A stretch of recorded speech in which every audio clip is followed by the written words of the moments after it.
The Mockery at Nexus Station, the annual Galactic Technology Exhibition at Nexus Station, was the most prestigious event in known space.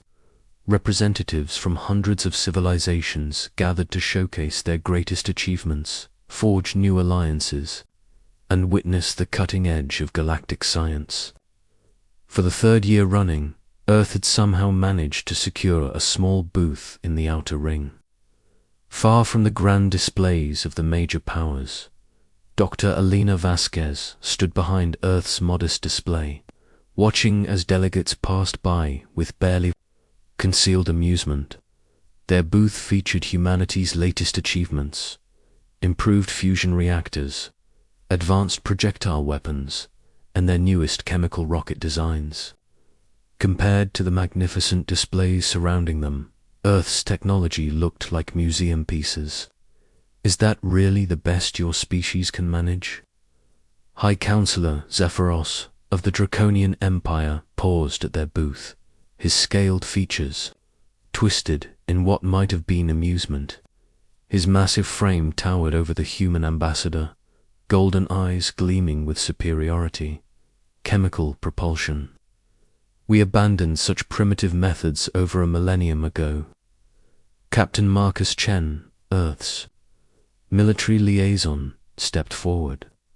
His weathered face remained impassive despite the insult. Our technology may appear simple, but it's proven effective in our expansion throughout the Sol system. A crystalline being materialized beside them, light refracting through its transparent body in complex patterns. Commander Thrix of the Crystalline Collective spoke in harmonious tones that seemed to come from everywhere at once. Effective within a single star system, perhaps, but observe true advancement. The being gestured toward their massive display where ships the size of cities phased in and out of reality, moving between dimensions as easily as fish swimming through water. More delegates gathered, drawn by the spectacle of Earth's primitive display. Dr. Vasquez had experienced this humiliation before, but it never became easier. She watched as a Veltorian scientist picked up one of their fusion cells, examining it with the same fascination one might show an ancient artifact. Fascinating, the multi-limbed being chittered. You still use physical matter for energy conversion. How wonderfully archaic. Our quantum extractors harvest energy directly from the vacuum of space itself. Laughter rippled through the growing crowd, a mixture of clicks, hums, and other alien sounds of amusement. Station Director Amalek approached, his massive bulk moving with surprising grace. The neutral arbiter of the exhibition had seen countless species come and go, but his ancient eyes held a particular weariness when looking at the human delegation. Dr. Vasquez, perhaps it would be beneficial for your species to observe rather than participate. The gap between Earth's capabilities and current galactic standards has grown quite significant. We appreciate your concern, Dr. Vasquez replied, diplomatically, though her jaw tightened. However, humanity has always learned through direct participation. High Counselor Zephyros let out a sound that might have been laughter if it hadn't been so condescending. Direct participation. Your fastest vessels require decades to travel between star systems. Your weapons fire physical projectiles like some primitive siege engine. Your computers still use binary code processed through silicon wafers. He gestured dismissively. While you crawl through space at sublight speeds, we dance between galaxies through folded dimensions. The crowd had grown larger now, sensing entertainment. Commander Thrix's crystalline form pulsed with colors that indicated amusement among his species. Perhaps we should establish a new category for the exhibition: historical curiosities or evolutionary artifacts. Captain Chen's hand moved instinctively toward his sidearm, a gesture that didn't go unnoticed.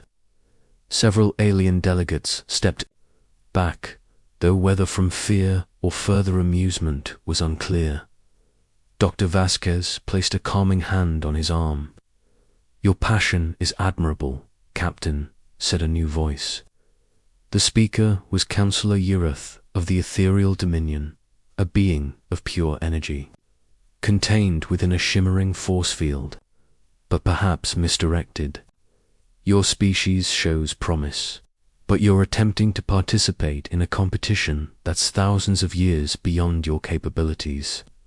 A Thorian delegate, its insectoid features clicking in what passed for their version of laughter, approached the human weapons display. "Are these supposed to be military equipment? They appear to be projectile throwers. Do they actually function by hurling pieces of metal through space?" "They do," Captain Chen replied evenly, "and they're quite effective at what they do. Against what? Space debris." The Thorian's compound eyes gleamed with mirth. "Observe true warfare technology." The being activated a holographic display showing weapons that could destabilize stars, shields that existed in 12 dimensions simultaneously, and fighters that could phase through enemy attacks by existing in multiple realities at once. Dr. Vasquez checked her chronometer, an analog device that drew snickers from several nearby delegates.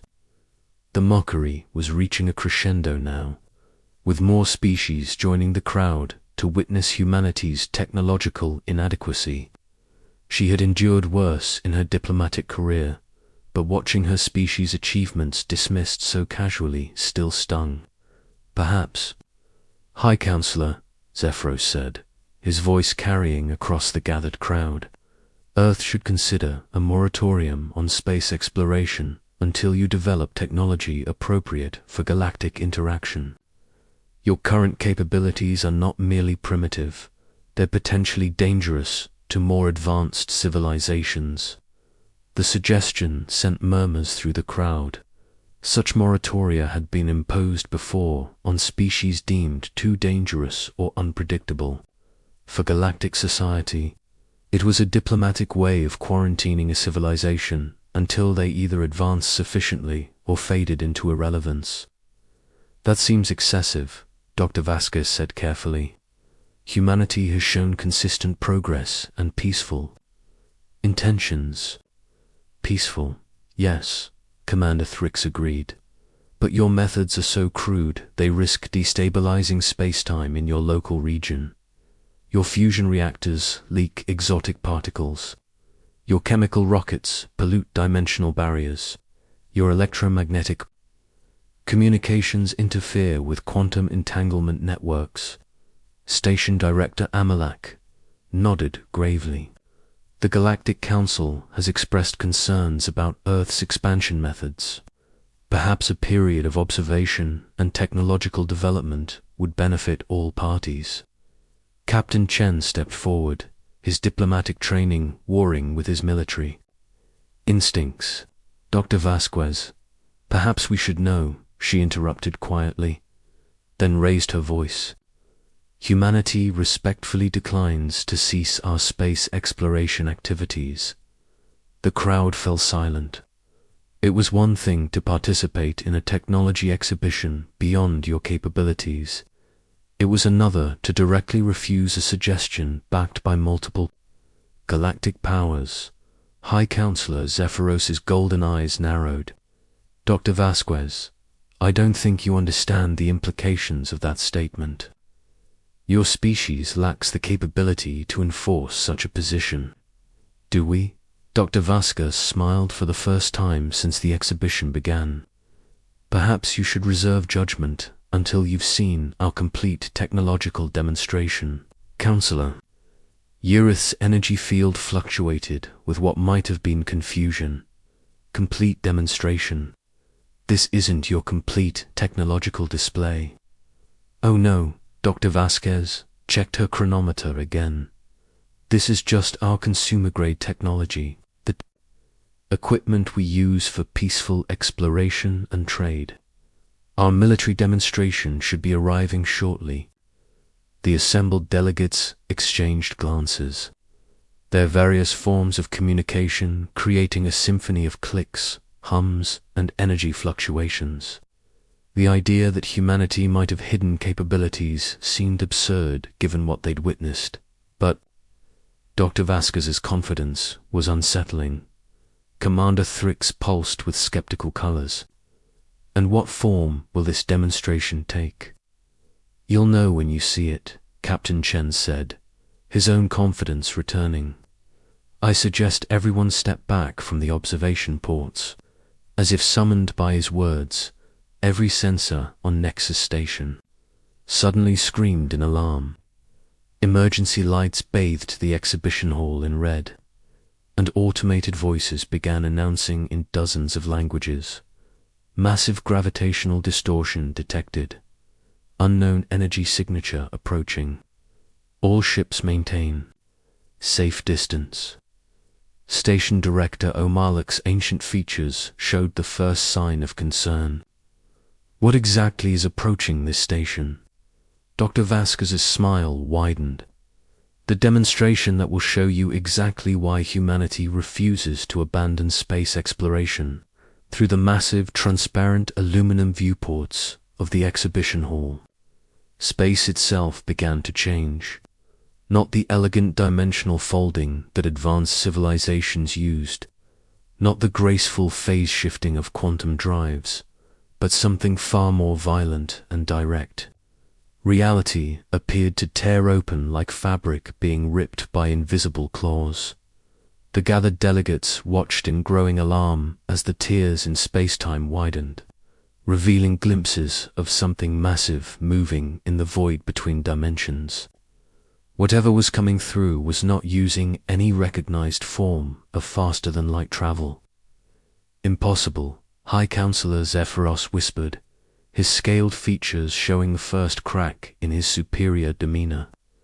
No civilization uses such crude, dimensional manipulation. Dr. Vasquez's response was lost in the sudden roar of alarms as Nexus Station's defensive systems activated, recognizing the approaching phenomenon as a potential threat to local space-time stability. The Phase Armada revelation, the first ship to emerge from the dimensional rift, was unlike anything the assembled aliens had ever seen. Where their vessels were elegant curves of exotic materials and graceful geometric forms, this was a brutal wedge of metal and purpose. It looked like a flying weapons platform that someone had decided to armor heavily and arm even more heavily.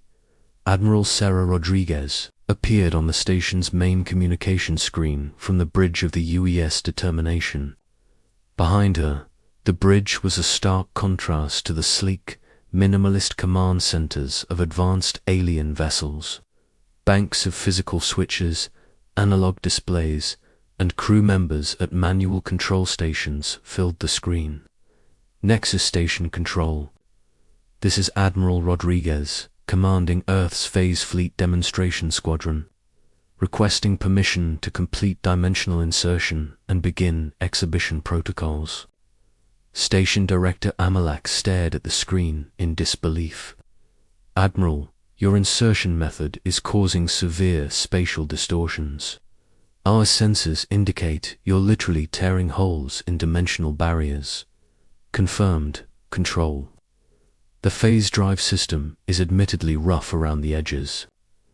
We'll patch up any dimensional damage after the demonstration. Our engineering teams have gotten quite good at space-time repair work.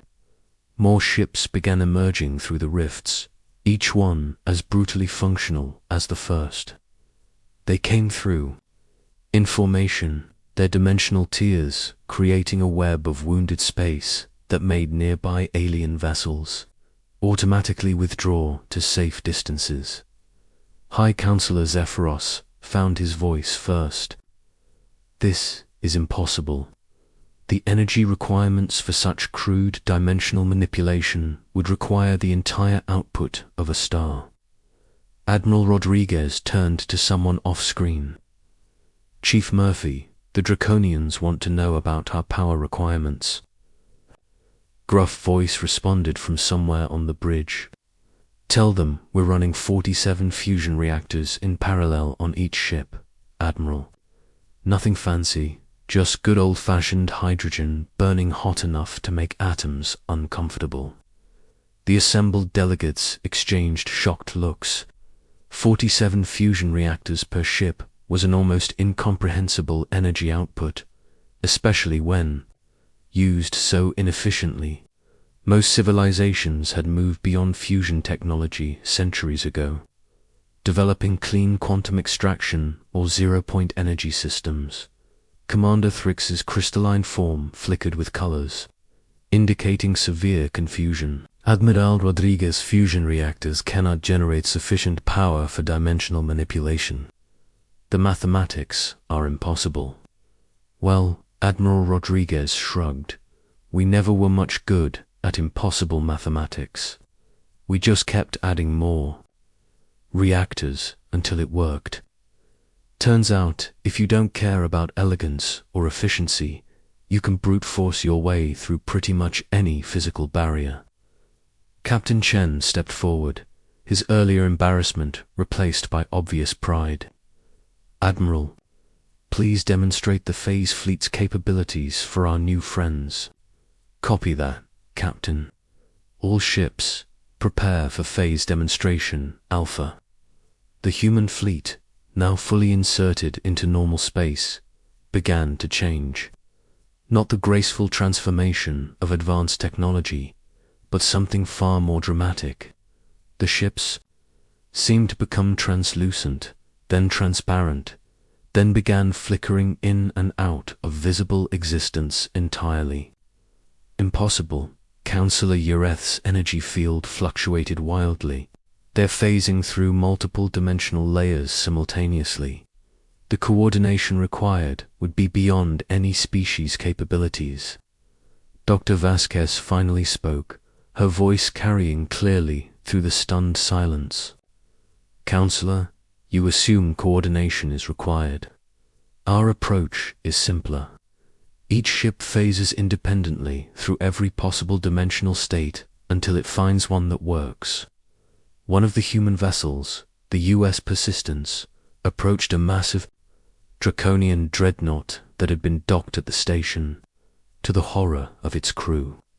The human ship began to phase directly through their vessel's supposedly impenetrable quantum shielding.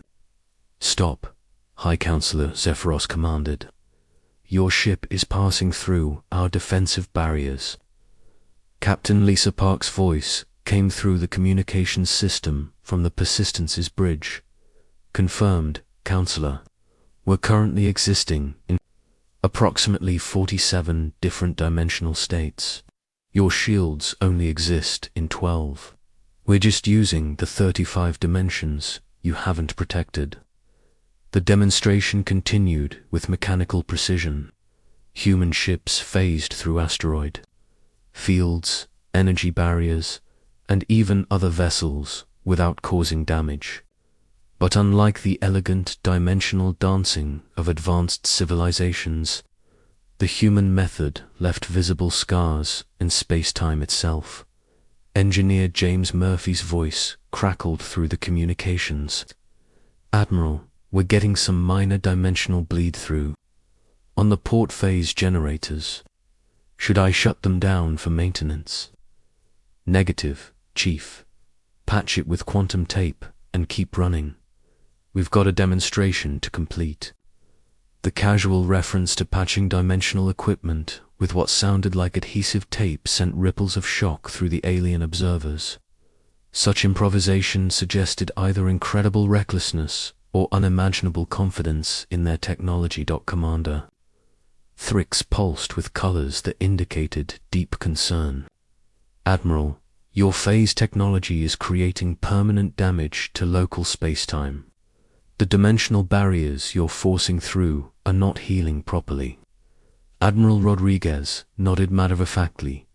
Yeah, we know. That's actually part of the tactical advantage.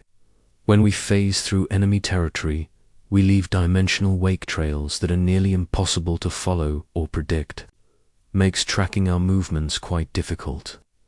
A new voice joined the conversation as more alien ships arrived to witness the unprecedented display. Fleet Commander Zarian of the Hegemony Coalition, representing one of the galaxy's most militarily advanced civilizations, materialized via hologram. Human Admiral, demonstrate your fleet's combat capabilities. Your phase technology is interesting, but we've developed countermeasures for dimensional warfare. Admiral Rodriguez smiled. Captain Park, please demonstrate phase combat protocol. 7. Against the Hegemony drone. A sophisticated combat drone appeared, featuring the latest in galactic military technology. It immediately began cycling through defensive measures, creating overlapping shields in multiple dimensions, deploying quantum chaff and activating temporal displacement fields. The UES Persistence fired a single weapon, not an elegant energy beam or exotic particle stream, but what appeared to be a simple projectile. However, this projectile existed in every dimensional state simultaneously, tracked its target through all possible realities, and ignored every defensive measure by simply existing in too many places for any shield to stop. The drone was destroyed instantly across all dimensional possibilities, ensuring it couldn't escape by phasing to alternate realities. Fleet Commander Zarian's hologram flickered with what might have been shock. That weapon exists in dimensional states we didn't know were accessible. How do you target across infinite realities? Captain Park's response was characteristically human. We don't target across infinite realities, Commander. We just fire in all of them at once and let physics sort it out. The demonstration continued for another hour, with human ships performing feats that should have been impossible with their crude-looking technology. They phased through weapons that existed outside normal spacetime, survived attacks from weapons that destroyed targets retroactively, and maintained formation while existing in dozens of dimensional states simultaneously. Station Director finally found his voice. Dr. Vasquez, this technology, how long has humanity possessed these capabilities? About 3 years for the current generation of phase drives, she replied casually. We've been working on the underlying principles for about a decade. It started when our physicists got frustrated with elegant solutions and decided to try brute force approaches instead. High Counselor Zephyros stared at the human fleet, his earlier arrogance completely evaporated. Dr. Vasquez, 3 years ago your species was still using chemical rockets for interplanetary travel. We still do, Captain Chen interjected. Chemical rockets are reliable, easy to maintain, and nearly impossible to disable with exotic weapons. Turns out, most galactic military technology is designed to counter elegant solutions, not simple ones. The implications began to sink in among the assembled delegates. A species they had dismissed as primitive had developed technology that could phase through their most advanced defenses. Weapons that could strike across multiple realities, and power systems that achieved impossible results through sheer determination. Counselor, Urith's energy field stabilized into patterns indicating deep thought. Your species has fundamentally different approach to technological development. Dr. Vasquez nodded. Most civilizations develop technology to be perfect. We develop technology to work. Your phase drives slip elegantly between dimensions. Ours kick down the dimensional doors and walk through. Your shields are mathematical marvels that redirect attacks through complex calculations. Ours are too. Stupid to know they should be penetrated. Admiral Rodriguez's voice came through the communication system one final time. Ladies, gentlemen, and other entities, this concludes our demonstration. Earth's phase fleet will be returning to patrol. Duties: Dr. Vasquez, Captain Chen, good luck with the trade negotiations. As the human fleet prepared to depart, their dimensional tiers began closing. But instead of the self-healing rifts that proper technology would create, these wounds in space-time required active repair work from specialized human engineering teams. The assembled aliens watched as human technicians in simple environmental suits worked to patch dimensional barriers with equipment that looked like it belonged in a construction site rather than advanced space technology. Commander Thrix spoke. What many were thinking. Dr. Vasquez, your species has achieved impossible results through methods that should not work. Commander, in human history, most of our greatest achievements have been things that should not work. We've learned that impossible often just means nobody has been stubborn enough to try yet.